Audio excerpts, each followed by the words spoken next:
My name is Muhammad Qasim Khan. Today I will discuss the mechanical technology first lecture, and that is mechanical technology in heavy construction machinery. As we know that there are total 12 CLOs in overall courses first semester. So today I will discuss first CLOs number 1, who is first law of thermodynamics. Next, first law of thermodynamics is the law of conservation of energy. Energy can neither be created nor be destroyed. First, we identify thermodynamics. Thermodynamics is derived from a Greek word in which therm mean heat and dynamics mean power. Power, motion. यहाँ पर हम discuss करेंगे कि heat motion कैसे करता है, या हम करते हैं हीट जो है हम एनर्जी लेते हैं कि एनर्जी एक बॉडी से दूसरी बॉडी तक कैसा ट्रांसफ़र होता है।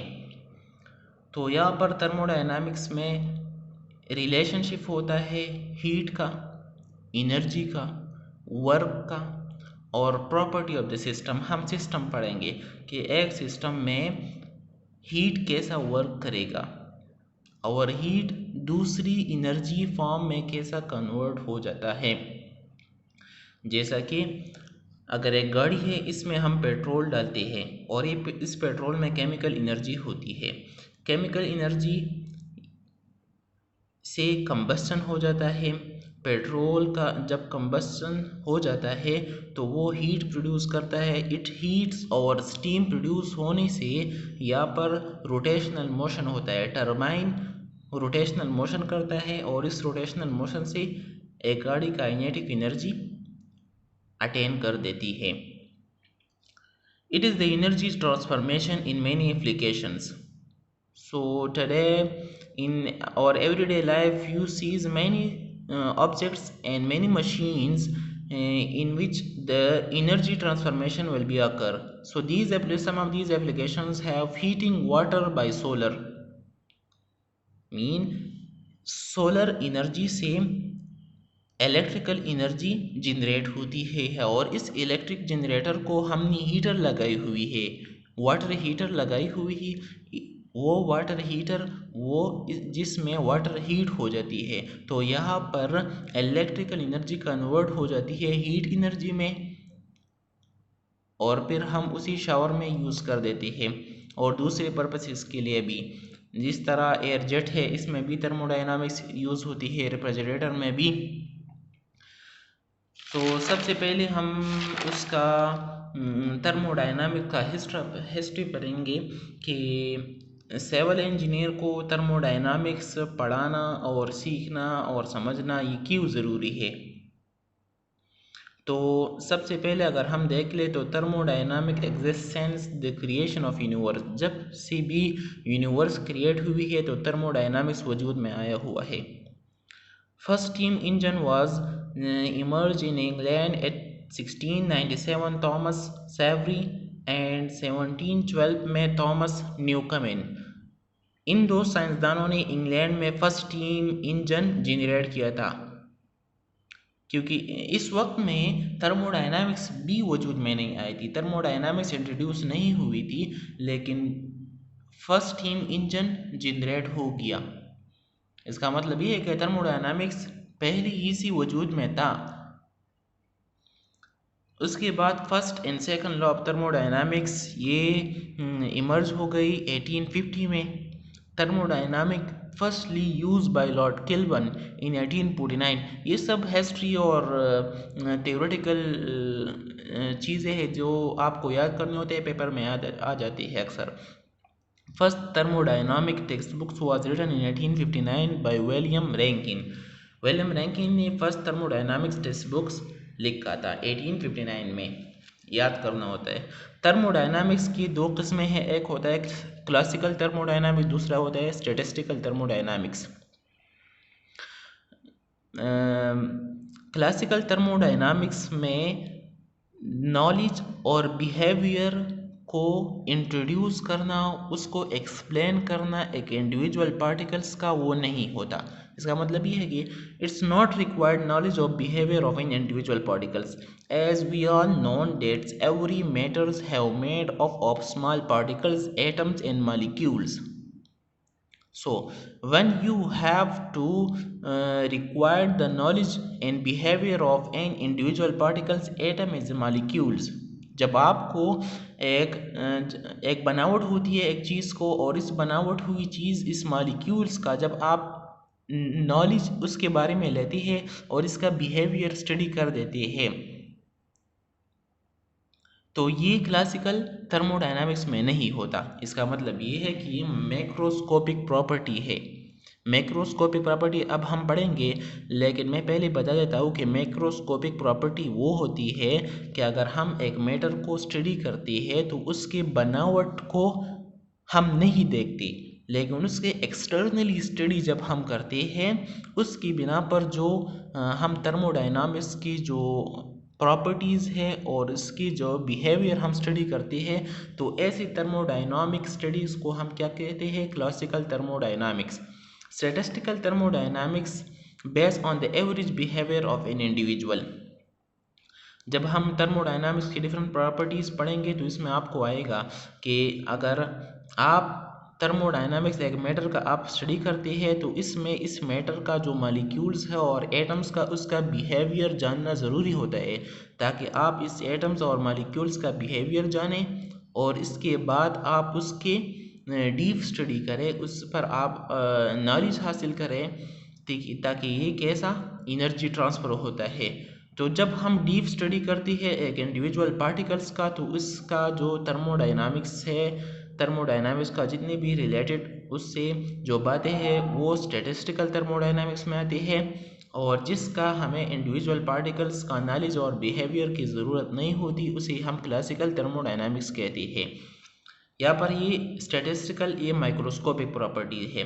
माइक्रोस्कोपिक प्रॉपर्टी मतलब ये है कि वो प्रॉपर्टी जो हम स्मॉल चीज़ें एक इंडिविजुअल पार्टिकल्स की स्टडी कर देते हैं, जिसमें स्मॉल चीज़ें आती है एक मैटर का जो एटम्स है और मॉलिक्यूल की, इस मॉलिक्यूल्स और एटम्स की बिना पर इस एटम का जो प्रॉपर्टीज़ होती है जब वो हम स्टडी करें तो वो स्टैटिस्टिकल थर्मोडायनामिक्स में आता है।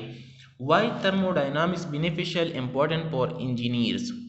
इंजीनियर्स के लिए थर्मोडायनामिक्स क्यों ज़रूरी है, ये पढ़ाना और ये समझना ये क्यों ज़रूरी है उसके लिए? क्योंकि एक इंजीनियर्स वो बिल्डिंग बनाते हैं, वो इंजन्स बनाते हैं, वो मशीन्स बना देते हैं। मशीन्स क्या होता है? Machine an instrument that is the work for human, जो इंसानों के लिए काम आसान कर देते हैं वो उसी मशीन कहते हैं। अब एक इंजीनियर्स को थर्मोडायनामिक्स पढ़ना क्यों ज़रूरी है? तो in our everyday life these all matters and machines they have a thermodynamic property. Now let us discuss that energy and matter. As we know that everything is made of matter and matter is exposed to thermodynamics. When there is a matter, there must have a phenomena of thermodynamic metabolism, heat in our body. As we know that in our body there is a metabolical properties in our cells, and these metabolical reactions can form heat, and these heats can make our body heat up. Whatever there is a summer or an autumn or a cooler day, but our body have its own equilibrium temperature that is 37 degrees centigrade. So this temperature is obtained due to metabolism heat, due to metabolism reaction that are occur in our cells. The heater that we daily use in our homes, offices, AC, refrigerator, pressure cookers in our homes, computer, TVs, water heater, major role in design analysis of engineers of engines. Engines बनाने में इसका major role होता है thermodynamics का, कि in out, एक engine में इन भी होता है और आउट भी होता है। तो जब एक इंजीनियर इंजन बनाता है तो उसके लिए इस बात का ख्याल रखना चाहिए ताकि वो इस इंजन में इन का भी ख्याल रखे और आउट का भी ख्याल रखे कि इनमें किस चीज़ का इनिंग होता है और किस चीज़ का आउट होता है और ये किस तरीके से होगा और कहाँ से होगा। तो इन सब का एक इंजीनियर ख्याल रखता है ताकि एक अच्छा इंजन बना सके। सबसे पहले हम तो कुछ बेसिक चीज़ें पढ़ा देते हैं, जिसमें आता है सिस्टम यूनिट। दो तरह की सिस्टम है, एक एसआई सिस्टम और दूसरा है English system. SI system is the system international, जो कि 1960 में बनाया था एक कमेटीज़ ने, जो कॉन्फ्रेंस हुआ था। और दूसरा इंग्लिश सिस्टम है, जिसका मतलब है यूनाइटेड स्टेट कस्टमरी सिस्टम। अब सबसे पहला और अहम तो एसआई सिस्टम है और यूज़ भी होता है, लेकिन इंग्लिश सिस्टम को थोड़ा टच करना ये भी हमारे कोर्स का हिस्सा है। यहाँ पर तो कुछ यूनिट्स है जिसको ज़बानी याद करना होता है। 12 inches is equal to 1 foot, 1 mile is equal to 5280 foot and 1 mile is equal to 63,360 inches. इसको ज़बानी याद करना होता है, ये पेपर में आता है। और 4 क्यूटी इज इक्वल टू गाल। SI system is introduced in 1960 and they have 6 fundamental quantities. Firstly, in which length is denoted by a meter, mass by kilogram, time by second, current by ampere, Kelvin by temperature by Kelvin and intensity by candela. अगर हम length को major करते हैं तो metre में major करेंगे। ये SI system वाले ने एक इंटरनेशनल सिस्टम रखा, एक इंटरनेशनल यूनिट दरियाफ्त किया कि जब भी पूरी दुनिया का जो कंट्रीज़ है जब वो लेंथ मेजर करेंगे तो वो मीटर में करेंगे। और जब आप किसी को हर किसी की कंट्री में जब आप किसी को मीटर कहेंगे तो वो मीटर को समझेगा कि मीटर किस चीज़ की लेंथ है, वो लेंथ का है यूनिट है। और 1971 में उसके साथ सब्सटेंस भी ऐड हो गया। सब्सटेंस का यूनिट है मोल। अगर आप एक सब्सटेंस को उसका वेट जानना चाहते हैं तो वो मोल में होगा कि ये कितना मोल ऑफ सब्सटेंस है। उसके बाद प्रीफिक्सेस आती है, तो प्रीफिक्सेस को जानना भी ज़रूरी है। टेरा इज़ 10⁻12, गीगा इज़ 10⁻9 एंड ये सारे बस आप वीडियो को फास्ट करके फिर आप देख लें। इंग्लिश यूनिट्स जैसा कि मास के लिए एसआई में किलोग्राम यूज़ होता है, लेंथ के लिए एसआई में मीटर यूज़ होता है, टाइम के लिए एसआई में सेकंड यूज़ होता है।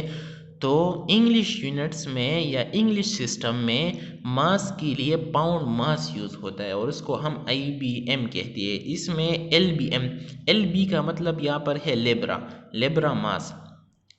इंग्लिश सिस्टम में मास के लिए LBM यूनिट इस्तेमाल होता है, लेंथ के लिए पुट का यूनिट इस्तेमाल होता है और टाइम के लिए सेकंड इस्तेमाल होता है। तो उसको भी ज़बानी याद करना ज़रूरी है। 1 LBM 1 libra mass is equal to 0.5359 kilogram and 1 foot is equal to 0.3048 metre. In English system, force is considered as derived. In early era, there is a force that are considered as not derived. They are considered as a physical quantity, as a primary dimensional quantity, but later on they can be placed on derived quantity. Lebra force is equal to pound force and that is equal to 32.174 Libra mass, and 32.174 is the standard and this standard is equal to 1 slug. So अगर आप pound force को identify करते हैं तो आप ऐसा कहेंगे कि 1 स्लग पुट पर सेकंड स्क्वायर। फिर 1 स्लग किसके बराबर है, वो 32.174 LBM। अगर कोई पूछे कि 32.174 LBM ये कहाँ से आ गया, तो ये 1 स्लग के बराबर है, 1 स्लग पुट पर सेकंड स्क्वायर। यूरोप में एक और फोर्स के लिए एक और यूनिट भी इस्तेमाल होता है जो कि है किलोग्राम फोर्स। 1 किलोग्राम फोर्स वो 9.807 न्यूटन के बराबर होता है। वो बस एक ही चीज़ है, लेकिन वो मास के बजाय वो वेट इस्तेमाल करती है। फिर कुछ और क्वांटिटीज़ हैं। Specific weight, weight of a unit volume, जिसमें स्पेसिफिक वेट में आता है रो, ये डेंसिटी है, और ये जी है, ग्रेविटेशनल जी है। At moon the gravitational G have 6 times less than as the g on the earth. So when you have a reference point on the surface of the earth, when you goes at the altitude, the g value decreases. जब आप अर्थ के surface से ऊपर जाती है तो जी की value कम हो जाती है, लेकिन जब आप नीचे आती है तो जी की वैल्यू ज़्यादा हो जाता है। लेकिन एक सर्टन लिमिट तक, 4500 मीटर तक जब आप अपने अर्थ सरफेस के नीचे जाते हैं तो वहाँ पर जी की वैल्यू में इंक्रीज़ आ जाता है। लेकिन beyond the certain limit there will be decrease in the gravitational g up to center of the earth. फिर आता है डायमेंशनली होमोजिनिटी। ये क्या चीज़ है? ये होता है, ये इस्तेमाल होता है स्पॉटिंग एरर्स इन इक्वेशन। जब एक इक्वेशन में आप गलती को मालूम करते हैं या इक्वेशन को हम मालूम करते हैं कि ठीक है या नहीं है, तो इसके लिए हम डायमेंशन का यूज़ करते हैं। और जब आप एक फार्मूला बनाते हैं तो फार्मूला बनने में भी डायमेंशनल या डायमेंशन आपका मदद करता है। जैसा कि mass is equal to rho in volume, ये रो है। रो हम डेंसिटी को रो जब हम डेंसिटी डिनोट करते हैं तो उसको हम कहते हैं रो, और वॉल्यूम और ये है mass. Mass is equal to kilogram and rho is equal to kilogram per unit kilogram per metre cube. As we studied in 9th and 10th class, density is equal to mass per unit volume. बस ये वही चीज़ है। और volume के लिए metre cube से cancel हो जाता है, तो यहाँ पर भी किलोग्राम और यहाँ पर भी किलोग्राम। मतलब ये है कि अगर हम दो चीज़ों को लाते हैं कि ये चीज़ इस चीज़ के बराबर है, तो इन दोनों के दरमियान they must have a dimensionally equal. ये भी डायमेंशनल किलोग्राम और ये भी इसका डायमेंशनल किलोग्राम। तो इन दो इक्वेशंस को या इस इक्वेशन को, इस इक्वलिटी के दोनों साइडों को हम इक्वल तब कहते हैं जब इन इक्वलिटी की दोनों तरफ डायमेंशन सेम हो। जब इक्वलिटी की दोनों तरफ डायमेंशन सेम हो तो इसको हम कहते हैं डायमेंशनली होमोजिनिटी। कि होमो मतलब सेम और डायमेंशन मीन डायमेंशन, की इक्वलिटी की दोनों साइडों में पर डायमेंशन सेम होगा। अब एक और बात आता है जो कि बहुत ही ज़रूरी है। अब हम एक्सटेंसिव और इंटेंसिव तो हम बाद में पढ़ेंगे, लेकिन यहाँ पर मैंने लिखा है तो बस देख ले। How to distinguish extensive and intensive property. अगर आपको कोई कहे, ये बात में करेंगे, बस इसको छोड़ो। यहाँ पर आते हैं कि formula that is not dimensionally homogeneous is definitely wrong. वो फार्मूला जो डायमेंशनली होमोजीनियस नहीं होता वो रॉन्ग होता है, और वो डेफिनेटली रॉन्ग, वो ज़रूर, वो खुद ब खुद ज़रूर वो रॉन्ग होता है, वो गलत होता है। इसका मतलब ये है कि अगर इक्वलिटी के दोनों साइडों पर डायमेंशन सेम नहीं होता, अगर यहाँ पर किलोग्राम होता और यहाँ पर कोई और चीज़ आ जाता तो फिर ये डायमेंशनली रॉन्ग होता, और जब ये डायमेंशनली रॉन्ग होता है तो ये इक्वेशन फिर भी रॉन्ग होता है, लेकिन ये डायमेंशनली करेक्ट है। But all dimensionally homogeneous formula is not necessary right. Now there is certain equation in which there have some imaginary quantities, and due to these imaginary quantities and some other reasons their homogeneity is equal, but their reaction, but the equation is not necessarily right. ये ज़रूरी नहीं है कि एक चीज़ जब dimensionally homogeneous formula होता है तो वो ख़ुद वो ज़रूर ज़रूर सही होगा। ये सही बात नहीं है। लेकिन अगर एक डायमेंशनली होमोजीनियस फार्मूला नहीं है तो ये ज़रूर और ख़ुद ब खुद ज़रूर ये गलत होगा। अब हम आते हैं यहाँ हीट की तरफ। हीट इज़ द एनर्जी, और एनर्जी क्या है? Energy the ability to cause changes, या energy the ability to do work. जब आप वर्क करते हैं तो इसके लिए आपको एनर्जी चाहिए। तो ये वो ताकत है जिस पर आप काम कर देते हैं। इस ताकत को हम क्या कहते हैं? एनर्जी कहते हैं। Heat is the energy, heat is the form of the energy and it's SI unit is joule और न्यूटन मीटर। इसका SI यूनिट क्या है? जूल है। उसकी दूसरी यूनिट्स भी होती है, जैसे कि 1 कैलोरीज, कैलोरीज भी एनर्जी का यूनिट है। 1 calorie is equal to 4.184 joule. 1 calorie 4.184 joule के बराबर होता है। और BTU ब्रिटिश थर्मल यूनिट, ये भी एनर्जी का एक यूनिट है जो कि बराबर है 1055.06 जूल, ये इसके बराबर है।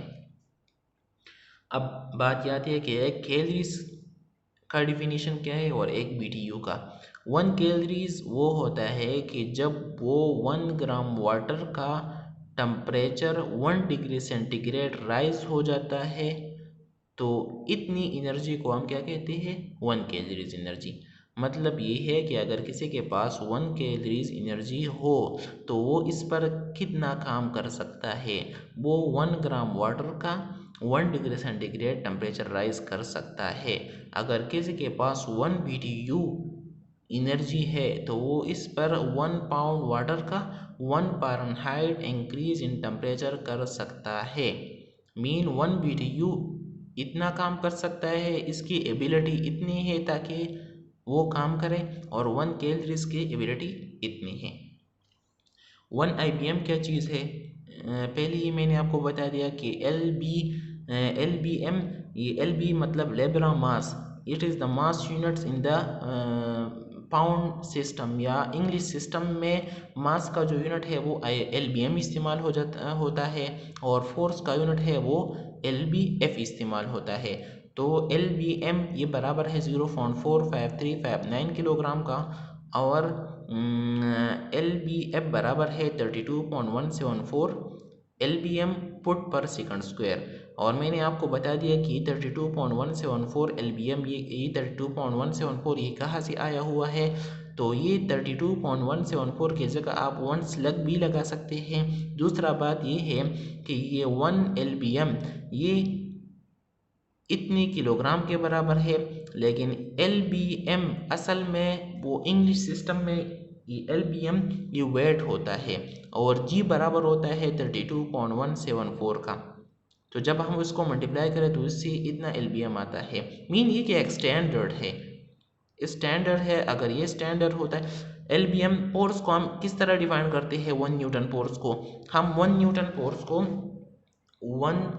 1 न्यूटन फोर्स को हम इस तरह डिफाइन कर सकते हैं कि अगर 1 किलोग्राम मास होगा हमारे पास, और हम इसको 1 मीटर पर सेकंड स्क्वायर पर एक्सेलरेट करें, तो इसके लिए जितना फोर्स रिक्वायर्ड है वो 1 न्यूटन है। तो इसी तरह ये भी है कि अगर हमारे पास 32.174 LBM मास है और हम इसको 1 फुट पर सेकंड स्क्वायर पर एक्सेलरेट करना चाहते हैं, जिसके लिए जितनी भी एनर्जी फोर्स चाहिए उस फोर्स को हम क्या कहते हैं? 1 LBF। It's very easy. Units, एक यूनिट्स होता है प्राइमरी डायमेंशन, ये यूनिट है, और एक है सेकेंडरी डायमेंशन, ये भी यूनिट है। अब प्राइमरी डायमेंशन वो डायमेंशन होती है जो कि बेसिक फिजिकल क्वांटिटी से डराइव हुई हो, या बेस फिजिकल क्वांटिटी की जो यूनिट्स है उसको हम क्या कहते हैं? इसके जो डायमेंशन है उसको हम प्राइमरी डायमेंशन कहते हैं।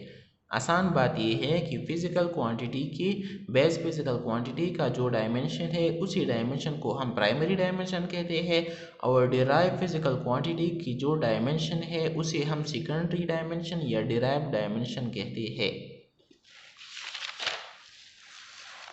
फिर एनर्जी आता है। एनर्जी की दो किस्में हैं, एक है मैक्रोस्कोपिक एनर्जी और दूसरा है माइक्रोस्कोपिक एनर्जी।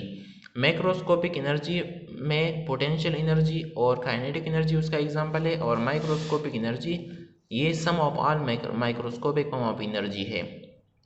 आप एक सिस्टम तस्वुर कर ले कि यहाँ पर हमारे पास एक सिस्टम है, और इस सिस्टम में हमारे पास यहाँ तक कुछ गैसेस है। हम तस्वुर कर ले कि बस H2 गैस है, यहाँ पर हमारे साथ H2 गैस है, या हम H2O लेते हैं कि हमारे पास वाटर है। अब बात यह है कि जब हम इस बोतल को जब हम ऊपर फेंक देते हैं या हम उसको ऊपर लेते हैं तो इसका पोटेंशियल एनर्जी इंक्रीज होता है, और जब हम इस बोतल को अपने साथ कुछ काइनेटिक एनर्जी पर ले जाती है तो उसकी काइनेटिक एनर्जी इंक्रीज हो जाती है, या हम ऊपर से उसे लटका देते हैं और फिर छोड़ लेते हैं तो ये नीचे आएगा, और नीचे आती हुई ये कुछ काइनेटिक एनर्जी गेन करेगा। तो बात ये है कि इस पोटेंशियल एनर्जी का और इस काइनेटिक एनर्जी का ताल्लुक H2O से नहीं है कि इसमें H2O पड़ा हुआ है या कोई और चीज़ है या कोई और मालिक्यूल्स है या हाइड्रोजन गैस है या नाइट्रोजन गैस है या अल्कोहल है